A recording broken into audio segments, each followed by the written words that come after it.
สบายดีท่านผู้ชมมื้อนี้มาเลาะเที่ยวเบิ่งพี่น้องมาเลาะเที่ยวเบิ่งบรรยากาศเนาะไปเบิ่งวัดบ้านนาพะนวนพี่น้อง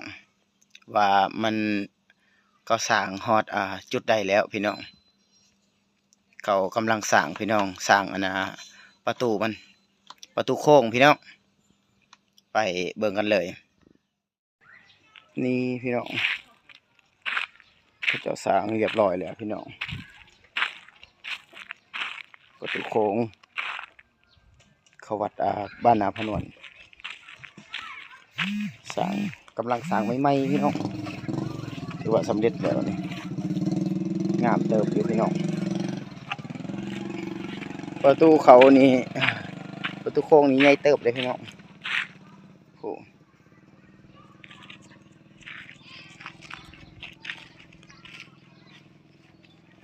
ก็สร้าง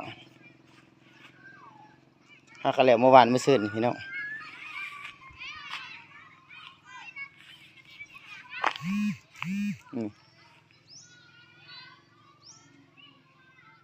วัดบ้านนาพะนวน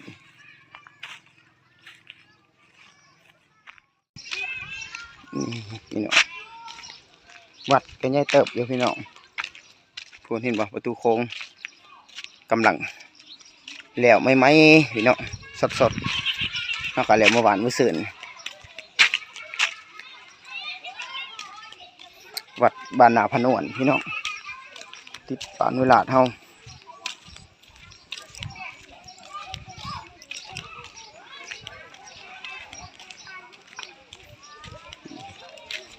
หลอกขอบพี่น้องวัดบ้านนาพะนวนพี่น้องโรงเรียนก็ติดบ้านเลยพี่โรงเรียนมาอยู่เบิ่งนี่น้องๆนักเรียนสวัสดีสิโอ้ฮะฮู้ฮะเด็กน้อยประถมพี่น้องสบายดีอันเขาบ่ามีจักคนอยู่นี่สองเขาบ่าบ่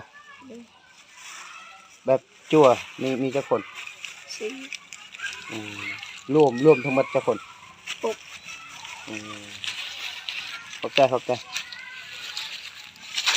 พิ่นว่ารวม6 คนพี่น้องเขาว่ามี2 คนสัมภาษณ์จั่วเพิ่นแหละแล้วก็จั่วมีอยู่4 คนรวมทั้งหมด6 คนพี่น้องอยู่ในวัดนี่วัดสร้างใหม่ประตูโค้งสร้างใหม่ทุกอย่างสร้างใหม่หมดพี่น้องวัดบ้านนาพะนวน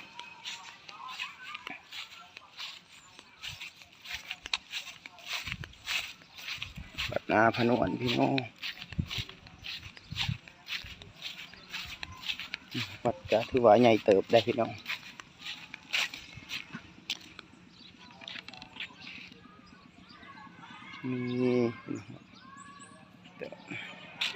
โอเคพี่น้องคลิปก็จบเพียงเท่านี้เนาะ